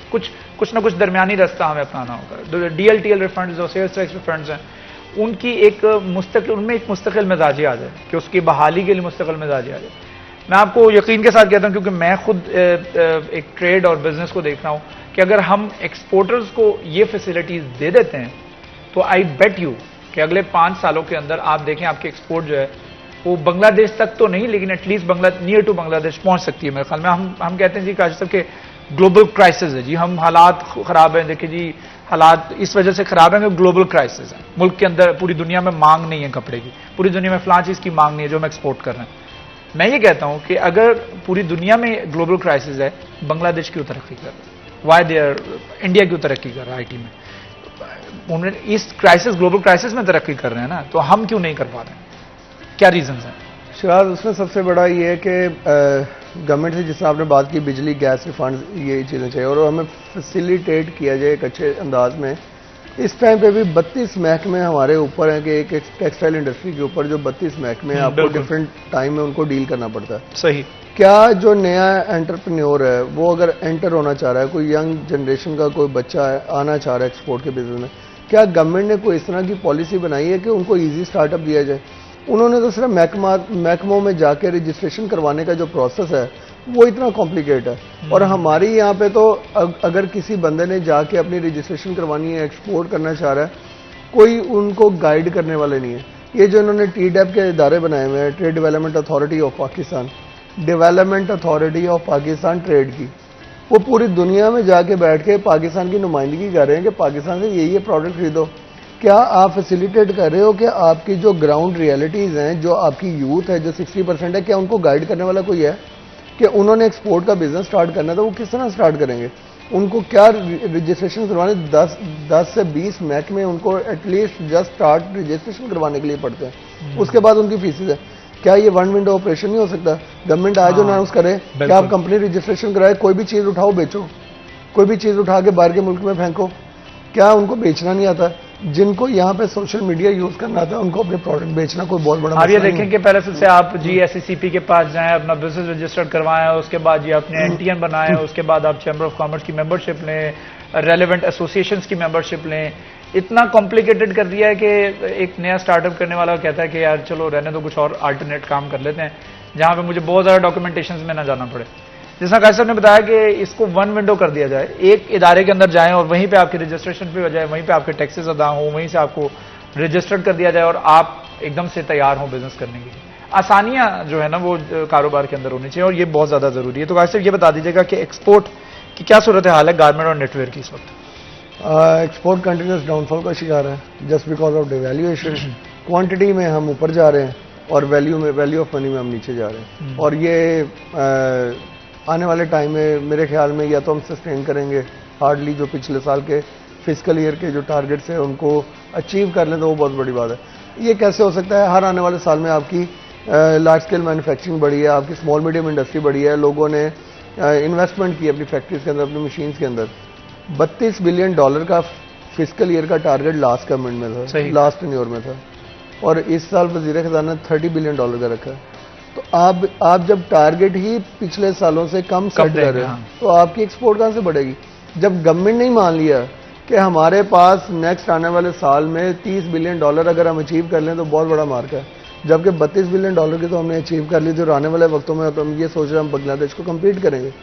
तो कहाँ पे ये जो हर्डल्स हैं, कहाँ पे आपने गलत फैसले किए हैं, कहाँ पे आपने इंडस्ट्रीज का जो ट्रस्ट है वो शेक किया है, कहाँ पे आपने उनको मौके फ्राहम नहीं किए, कौन सी ऐसी चीज़ें हैं जिनके ऊपर लाइक रिफंड्स की बात कीजिए, बिजली गैस की प्राइसेस की बात कीजिए, खित्ते के इक्वलेंट हम सारी चीज़ें डिमांड करते हैं। अगर वो देते हैं तो परफॉर्म करना हमारा काम है, हमें वो इन्वायरमेंट दें। हम परफॉर्म मेरे ख्याल में किया भी है माजी के सालों में आप लोगों ने, जब भी आपको लेवल प्लेइंग फील्ड दी गई है और एक साजगार माहौल दिया गया कारोबार के लिए, आपने परफॉर्म करके दिखाया, एक्सपोर्ट बढ़ी है हमारी। लेकिन अगेन ये डिपेंड करता है गवर्नमेंट की इंटेंशंस क्या है। गवर्नमेंट बढ़ाना चाहती है एक्सपोर्ट। पिछली गवर्नमेंट के पास क्या था? उनके पास कुछ भी नहीं था, उनके पास सिर्फ एक एक्सपोर्ट थी। अगर पिछली गवर्नमेंट की बात की जाए तो उन्होंने सिर्फ एक्सपोर्ट के ऊपर फोकस किया था। और एक्सपोर्ट पे फोकस क्या किया था? आज हम किसी मीडिया पे आके कोई भी अपनी डिमांड रखते थे, शाम तक वो पूरी हुई होती थी। लेकिन आज डिफरेंस क्या है? आज गवर्नमेंट की प्रायोरिटीज़ चेंज हो गई है। गवर्नमेंट की प्रायोरिटीज़ क्या चेंज हुई है? एक्सपोर्ट उनकी जो प्रायोरिटी लिस्ट में है वो 3 से 4थे नंबर पे जा चुकी है। उनकी आपको पता है स्टेट बैंक के जो क्राइसिस है, डॉलर हमारे पास कम से, उसके अंदर बजाय आप डॉलर कमाने वाली इंडस्ट्री को आप सपोर्ट करो, आप इंपोर्ट इंडस्ट्री में जो फूड आइटम्स हैं आप उसको मंगवा रहे हो। तो क्या आपका गुजारा नहीं है कि आपकी जो हमारा एग्रीकल्चर कंट्री है, बजाय आप वो जो बाहर से मंगवा रहे हो? अब आपको अक्सर मैं टीवी पे भी देख रहा हूँ, पोल्ट्री एसोसिएशन जो है उनका वो गवर्नमेंट से ये डिमांड आ रही है कि जी हमारे पास सोयाबीन जो है वो इंपोर्ट हमने करना है, उसके लिए हमें कोई फैसिलिटेट करें। तो पोल्ट्री इंडस्ट्री डेड होगी। आप सोयाबीन या कोई इस तरह की जो चीज़ें हैं, आपका एग्रीकल्चर कंट्री है, आप यहाँ पे क्यों नहीं उनके ऑल्टरनेट्स पैदा करते? तो जब आप ये सारी चीज़ें करेंगे, आपकी इंडस्ट्री, और ये एक इंडस्ट्री का नहीं है, अगर एक टेक्सटाइल इंडस्ट्री चलती है तो इससे रिलेटेड 20 इंडस्ट्रीज हैं जो साथ चलती हैं, आपकी लेबर जो है वो कंज्यूम होती है। यही शहर है जहाँ पे नारा लगा था कि हमारे पास लेबर की कमी है, और यही शहर है, आप फैक्ट्रियों में जाके देख लें 50% कैपेसिटी के ऊपर फैक्ट्री चल रही है। लेकिन ये कि अगेन ये नहीं है कि पाकिस्तान में पोटेंशियल नहीं है, पाकिस्तान में पोटेंशियल बहुत है, हमारी फैक्ट्रीज में कैपेसिटी मौजूद है, हमारे पास उस लेवल पे दुनिया में कम्पीट करने के लिए वो इक्विपमेंट्स और वो मशीनरीज हमारी फैक्ट्रीज में पड़ी है कि हम वो प्रोडक्ट बना के दुनिया के जो बड़े ब्रांड्स हैं उनको कम्पीट कर सकते हैं। लेकिन थोड़ा सा पॉलिश करने की जरूरत है, गवर्नमेंट की प्रायोरिटीज है। गवर्नमेंट आज सुबह नारा लगा दे जी, पूरे पाकिस्तान की यूथ को कहे जी आप एक्सपोर्ट करो, छोड़ दो सारी चीजें। तो क्या जो 60% पढ़ी लिखी जो यूथ है, कम से कम किसी ने मैट्रिक FA BA तो किया हुआ है? अगर इतने किए हुए अमेजोन के ऊपर जाके रजिस्टर करवा सकते हैं तो वो अपनी प्रोडक्ट डायरेक्ट अपनी पूरी दुनिया में एक्सपोर्ट नहीं कर सकते? वो कर सकते हैं, लेकिन आपने उनको प्रायोरिटीज देनी है, आपने उनको फैसिलिटेट करना है। आप इसको वन विंडो एक्सपोर्ट रजिस्ट्रेशन को करें, आप इधर मौके पर कोई भी चीज है उठा के पूरी दुनिया में बेचें, पूरी दुनिया आपके सामने खुली। ठीक है, पूरी दुनिया मौजूद है और प्लेटफॉर्म आपके पास मौजूद है, लेकिन फैसिलिटेट करना गवर्नमेंट का काम है। काशिफ ज़ाद साहब हमारे साथ मौजूद हैं। ब्रेक से जब वापस आएंगे तो हम ई कॉमर्स के ऊपर गुफ्तगू करेंगे और ऑनलाइन सेलिंग जो है वो किस तरीके का बिजनेस है और किस तरह से इसको बूस्टअप किया जा सकता है, इस पर भी गुफ्तगू करेंगे। छोटा सा वक्फा लेते हैं, वक्फे के बाद दोबारा हाजिर होंगे, हमारे साथ रहिएगा।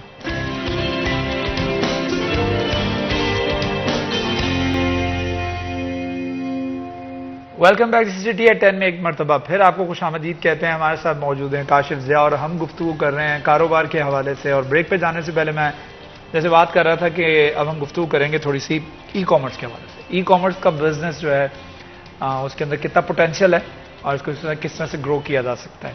तो काशिफ ये बताएगा कि ई कॉमर्स इस वक्त हम देख रहे हैं कि लोग ऑनलाइन सेलिंग, जैसे आपने कहा कि पूरी दुनिया आपके पास है, प्रोडक्ट्स आपको आराम से अवेलेबल, पाकिस्तान एक फ्रूट बास्केट है, आपको यहाँ पे सारी प्रोडक्ट्स मिल जाती हैं। तो किस हद तक पोटेंशियल हम देख रहे हैं कि दुनिया में पाकिस्तान की प्रोडक्ट्स की डिमांड है? देखिए शराज, पाकिस्तान की प्रोडक्ट्स की जो डिमांड है वो तो बहुत ज़्यादा पूरी दुनिया में, और ये कि लोग थोड़ी थोड़ी चीज़ों के ऊपर वैल्यू एडिशन करके अपनी प्रोडक्ट्स को पूरी दुनिया में बेच रहे हैं। इंडिया आपके सामने है। उसके बाद अगर आप बात की जाए कि आपका फुटबॉल इंडस्ट्री, आपकी स्पोर्ट्स इंडस्ट्री, सर्जिकल गुड्स है, आप वो चीज़ें ऑलरेडी सियालकोट से बहुत ज़्यादा एक्सपोर्ट आप कर रहे हो। आपके पास फ्रूट एंड वेजिटेबल्स में बहुत ज़्यादा पोटेंशियल मौजूद है। ई कॉमर्स के ऊपर अगर आप जाते हो, उसके ऊपर आजकल जो बहुत ज़्यादा मैंने अक्सर जगहों पे देखा कि लोगों ने छोटे छोटे इंस्टीट्यूट खोले हुए हैं जो ट्रेनिंग दे रहे हैं अमेजोन वगैरह की। लेकिन उसके ट्रेनिंग तो ज़रूर दे रहे हैं, लेकिन उसके साथ साथ वो जो जिन्होंने अपने इंस्टीट्यूट खोले हैं वो ज़्यादा उनको अपने मकसद के लिए यूज़ करें, क्योंकि उनका अपना कहीं ना कहीं कारोबार होता है। वो ये यंग जनरेशन को ट्रेन करते हैं, उनको अपने बिजनेस में लगाते हैं। उनको एक रियल सेंस में जो एंटरप्रेन्योर बनाने वाला काम है वो कौन सा इंस्टीट्यूट है जो आजकल करवा रहा है। मुझे तो अमेजोन के ऊपर कोई पाकिस्तानी मार्केट की तरफ से ये पाकिस्तानी लोगों का बहुत ज़्यादा रुझान नज़र नहीं आया, चंद लोगों का है, और उन्होंने अपने इंस्टीट्यूट बना के एक जगह पे वो साथ ट्रेनिंग दे रहे हैं। बेसिकली उनका तो बिजनेस चल रहा है कि अगर वो ट्रेनिंग दे रहे हैं, आज आप 10 बच्चों को ट्रेनिंग दे के अमेजोन के और अपने साथ ये एसोसिएट करके उनको पैसे दे रहे हो, जॉब दे रहे हो, तो आप तो सिर्फ जॉब प्रोवाइड कर रहे हो, क्या उनको ये भी ट्रेनिंग दे रहे हो कि आप अमेजोन के अकाउंट ओपन करो और जाके खुद अपनी सेलिंग करो? वो वाली जो परसेंटेज है वो बहुत कम है। और इस तरह वाली जो सिचुएशन है ये पाकिस्तान के आने वाले वक्तों में बहुत ज़्यादा डेंजरस है। और मैं लोगों को यही कहूँगा, जो यंग जनरेशन है उन्होंने अगर अमेजोन सीखना है, वो ऑनलाइन कोर्सेज मौजूद हैं, वो वहाँ से सीखें, खुद एफर्ट करें और वो जाके करें, रादर देन कि आप किसी की जाके जॉब करो। मैं तो ये कहता हूँ कि जॉब को छोड़ के आप अपने बिजनेस वाली साइड पे हो और बिजनेस के घर बैठे भी आप कमा सकते हो। कोई भी प्रोडक्ट की मार्केटिंग है, अमेजोन है, उसके अलावा इतने प्लेटफॉर्म मौजूद हैं। अक्सर लोग पूछते हैं जी आपको मार्केटिंग के एड्रेस जो है वो कहाँ से मिलेंगे, किस तरह कस्टमर को, बायर को अप्रोच करोगे। एक ज़माने में alibaba.com आई थी और वो आपका पूरा ट्रेड जिसके ऊपर सप्लायर्स और बायर्स दोनों मौजूद होते थे।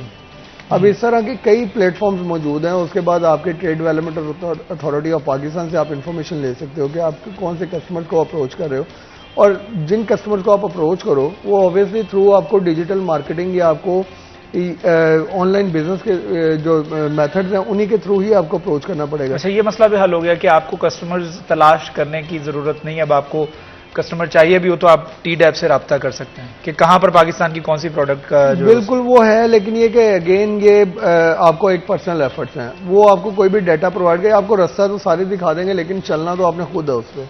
आपने कस्टमर सेटिस्फेक्शन, जो अपनी प्रोडक्ट की जो आपने मार्केटिंग करनी है वो किस अंदाज में करें। देयर आर मल्टीपल फैक्टर्स, लेकिन ये कि जो क्लेवर है आने वाले वक्तों को देख रहा है कि पाकिस्तान की गवर्नमेंट भी इस चीज़ को सपोर्ट करी कि आप IT एक्सपोर्ट करो, IT एक्सपोर्ट के आप सॉफ्टवेयर बनाओ, आपके बहुत ज़्यादा आजकल ऑफिसेज खुले हुए हैं जो कॉल सेंटर्स के ऊपर काम कर रहे हैं।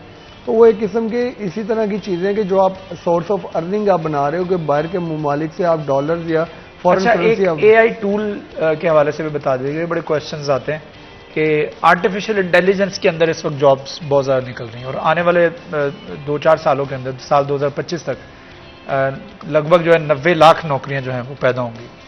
तो इस हवाले से बता दीजिएगा कि ये AI टूल्स में नौकरियां कहाँ करनी चाहिए और किस तरीके से इसका स्कोप है। देखिए शराज, आर्टिफिशियल इंटेलिजेंस जो है पूरी दुनिया इसको रिप्लेस करने जा रही है आर्टिफिशियल इंटेलिजेंस से। अभी पिछले दिनों आपने देखा है वो एक कॉन्फ्रेंस हुई है पूरी रोबोट्स की। हाँ, ठीक है। तो वो ये आपको आने वाले वक्तों में कि इंसान ने कहाँ से लेके कहाँ तक तरक्की किया है, नो डाउट जो कुदरत की रिप्लेसमेंट है वो तो कभी भी नहीं हो सकती है।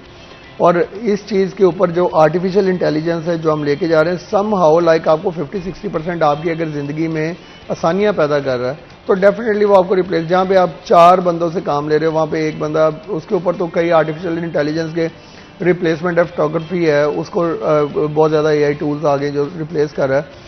ये आपकी स्क्रिप्ट राइटिंग जो चैट GPT वगैरह है वो काफ़ी ज़्यादा आ गई है। बिल्कुल। तो अब ये जो इस तरह की चीज़ें जब ये मार्केट में इंट्रोड्यूस हो रही हैं तो दैट्स मीन कि जो आपकी इंसानों के ऊपर जो डिपेंडेंसी है वो खत्म हो रही है। तो अगर मुझे एक चीज़ है कि मैंने अगर किसी बंदे को स्क्रिप्ट राइटिंग करवानी है और मैं उसके पीछे लगा हूँ और हमारा नेचर इस तरह की है, किसी के पास टाइम नहीं है, कोई बहुत ज़्यादा बिजी है, किसी का रेट बहुत ज़्यादा है, किसी की प्राइस बहुत हाई है, अच्छा खासा वक्त लगता है इसमें, किसी के पास वो नॉलेज नहीं है। तो ये मल्टीपल फैक्टर्स हैं। तो ये आप एक इंसान के ऊपर डिपेंड कर रहे हो, उसके बाद आपको अपनी मर्जी के रिजल्ट मिल रहे हैं नहीं मिल रहे, तो उसको रिप्लेस कर दिया गया चैट GPT से। अगर आप कोई इंक्वायरी, कोई स्क्रिप्ट राइटिंग उसके अंदर डालोगे, दैट्स मीन कि आपको वो उसी टाइम पे आंसर मिल जाता है। बिल्कुल। तो जो आंसर आपको दे रहा है वो पॉजिटिव आंसर, पॉजिटिव अप्रोच के साथ आंसर दे रहे हैं, तो आपकी रिप्लेसमेंट होगी, वक्त भी बच रहा है, वक्त भी बच रहा है। जो आपको 8-9 दिन के अंदर स्क्रिप्ट मिलना था वो आप with in few second, with few clicks आपको मिल रहा है। और वो इस तरह की चीजें जब मार्केट में आना शुरू हो गई हैं तो आने वाले वक्तों में डेफिनेटली ये रिप्लेसमेंट बहुत बड़ी है। और हमारे पास अगेन मैं बार बार ये कह रहा हूँ कि 60% यूथ आज का जो टाइम है, जो आने वाले 5 साल है, अगर हमने इसको प्रॉपरली यूज ना किया और हमने अपनी यूथ को नकारा बना दिया, ये यूथ भी नकारा और उनकी आने वाली नस्ल भी नकारा। कि इस 60% यूथ की जब आबादी आगे बढ़ेगी तो जब उनको खुद काम करने की हो जाएगी, डबल हो जाएगी, जब उनको खुद काम करने की आदत नहीं है तो उनकी आने वाली नस्ल कैसे काम करेगी। तो ये तो गवर्नमेंट को सोचना है, हमें अपनी सोशल सोसाइटी को सोचना है कि हम किस तरफ जा रहे हैं। और इट सेल्फ यूथ के ऊपर बहुत बड़ी रिस्पॉन्सिबिलिटी है, आपको किसी ने प्लेट में डाल के नहीं देना। बिल्कुल, you have to do it yourself, आपने खुद ही करना है, आपने खुद इसके ऊपर वर्किंग करके तो अपने आप को किसी ना किसी जगह पे लेके जाना। बहुत सारी यूथ के यंग जनरेशन इस तरह की है जो इतने अच्छे काम कर रहे हैं और डॉलर्स में अर्निंग बहुत ज़्यादा कर रहे हैं थ्रू डिजिटल मार्केटिंग। और इन चीज़ों के ऊपर अगर आने वाले वक्तों में फोकस है, कोई भी बिजनेस है, कोई भी इंडस्ट्री है, ये रिप्लेस करने जा रही है आपके आने वाले सॉफ्टवेयर, आने वाले वक्तों में हर चीज़ के ऊपर। आपके जो सेल्स पॉइंट है, उन्होंने आज कंप्यूटर में, आज से 10 साल पहले पीछे चले जाए, आपकी किसी भी रिटेल शॉप के ऊपर कंप्यूटराइज सिस्टम नहीं पड़ा था, कुछ चीदा कुछ चंद थे। आज आप कहीं पे जाए, एक छोटा सा दुकानदार भी जो है उसने भी अपनी पूरी इन्वेंट्री मेंटेन की हुई है उसके ऊपर। तो उस इन्वेंट्री को मेंटेन करने के लिए भी उसको कोई ना कोई पढ़ा लिखा बंदा चाहिए जो आके वो सर्विसेज उसको प्रोवाइड करेगा। इतना ज्यादा रोबोटिक डिपेंडेंसी हमारे अंदर आ चुकी है कि अब हम जो है वो डिपेंडेंट होते चले जा रहे हैं। काशिफ साहब ने बात की, that is a phenomenal information कि आप चैट GPT जो है, it is replacing the script writing. Script writing एक बहुत वास्ट किस्म का एक सेक्टर था, एक समझ लें कि एक पूरा एक प्रोफेशन था ये, और अब वो तकरीबन खत्म हो चुका है क्योंकि स्क्रिप्ट राइटर जिस शख्स को, जिस प्रोडक्शन हाउस को स्क्रिप्ट चाहिए, वो जस्ट चैट GPT के ऊपर लिखेंगे और उनके पास पूरा स्क्रिप्ट मौजूद होगा। तो इसी तरह से दीगर शोबों को, जिस तरह से फोटोग्राफी की बात की, उसके अंदर बहुत सारे AI फीचर्स आ चुके हैं जो कि अब जो एक एवरेज फोटोग्राफर है उसकी स्किल्स को खत्म करते चला जा रहा है। तो you have to take care of it. AI के हवाले से गवर्नमेंट ने बहुत सारे कोर्सेज रिकमेंड किए हुए हैं, गवर्नमेंट के इदारे हैं जो करवा रहे हैं, बल्कि प्राइवेट सेक्टर के ऊपर जो एजुकेशनल इंस्टीट्यूट्स हैं उनके अंदर भी AI कोर्सेज हो रहे हैं। तो मेरे ख्याल में वो करने चाहिए। वो 6-6 महीने के कोर्सेज हैं, उसके बाद you will be ready for the next 5 years के अगले 5 सालों के अंदर। बिकॉज अगर हम कोई सिलेबस आज पढ़ रहे हैं किसी एजुकेशन, लेट्स सपोज कि मैं नहीं कहता MBA कर रहे हैं, मैथ्स कॉम कर रहे हैं, व्हाटसोएवर डिग्री कर रहे हैं, वो आज की डिग्री कर रहे हैं, 5 साल बाद जरूरत नहीं उसकी। शराज, इसके ऊपर मैं बोलूंगा, जो एआई के ऊपर जो कोर्सेज करवा रहे हैं उसके लिए आपकी कोई मिनिमम वो रिक्वायरमेंट नहीं है क्वालिफिकेशन। हाँ, ये भी बड़ा। जिन्होंने मैट्रिक किया है इवन वो भी शॉर्ट कोर्सेज करके, और ये कोई बहुत बड़ी रॉकेट साइंस नहीं है इसके पीछे। अच्छा। ये कोई बहुत बड़े इसके अंदर फार्मूलाज या मैथमेटिकल फार्मूला या कोई केमिस्ट्री के फार्मूलाज नहीं है कि जिसको जाके आपने फॉलो करना और एक आम बंदे को समझ नहीं आएगी। जिस बंदे को मोबाइल यूज करना आता है, जिस बंदे को व्हाट्सएप यूज करना आता है, जिस बंदे को अपना लाइक मोबाइल पे अगर वो आप देखते हो एक सोशल मीडिया के ऊपर एक अच्छा यूज करने का तरीका किसी को आता है, अगर नहीं भी वो यूज कर रहा है लेकिन वो देख तो रहा है, उसको नॉलेज है ये क्या है, तो अगर वो भी जाके 6-6 महीने के कोर्सेज ये करेगा तो वो इसकी मिनिमम जो रिक्वायरमेंट है क्वालिफिकेशन की, मेरे ख्याल में जो मैट्रिक किया हुआ वो भी जाके ये कोर्सेज कर सकता है। और जो रिवायती हमारी एजुकेशन है, लाखों करोड़ों रुपये लगा के जो डिग्री लेनी है, वो मेरे ख्याल में कम पैसे कमा रहे होंगे। और जो आर्टिफिशियल इंटेलिजेंस या इस तरह की डिजिटल मार्केटिंग पे वो मैट्रिक करके अगर उन्होंने वो किया है 2-2, 4-4 साल लगा के, वो इससे ज़्यादा पैसे कमा रहे हैं। तो एट दी एंड ठीक है, हमने मुआशरे के अंदर तालीम ज़रूरी है, सारी चीज़ें ज़रूरी हैं, लेकिन एक साइड पर जहाँ पे आपकी रिवायती पढ़ाई को रिप्लेस कर रहा है आर्टिफिशियल इंटेलिजेंस, वहाँ पे आपको eight the end of day किसी भी यंग जनरेशन का, किसी भी पढ़े लिखे बच्चे का at the end of day goal क्या है कि मैं ज़्यादा से ज़्यादा पैसे कमाऊँ। तो पैसे उसने कहाँ से कमाने? इजी मनी हर एक को चाहिए, और ये इजी मनी। काशिफ जहाँ साहब हमारे साथ मौजूद थे। काशिफ साहब बहुत शुक्रिया, thank you so much for joining us, it was honour to have you on our show. और बड़ी माशाल्लाह सहर हासिल गुफ्तगू रही है। उम्मीद करता हूँ कि हमारी यूथ खास तौर पर हमारी एंडिंग जो हमारा सेक्शन उससे मुस्तफीद हो सकी होगी। अपने होस्ट शिराज भट्ट को भी इजाजत दीजिए, शो का वक्त खत्म हुआ है। अपना ढेर सारा ख्याल रखें। अल्लाह हाफ़िज़।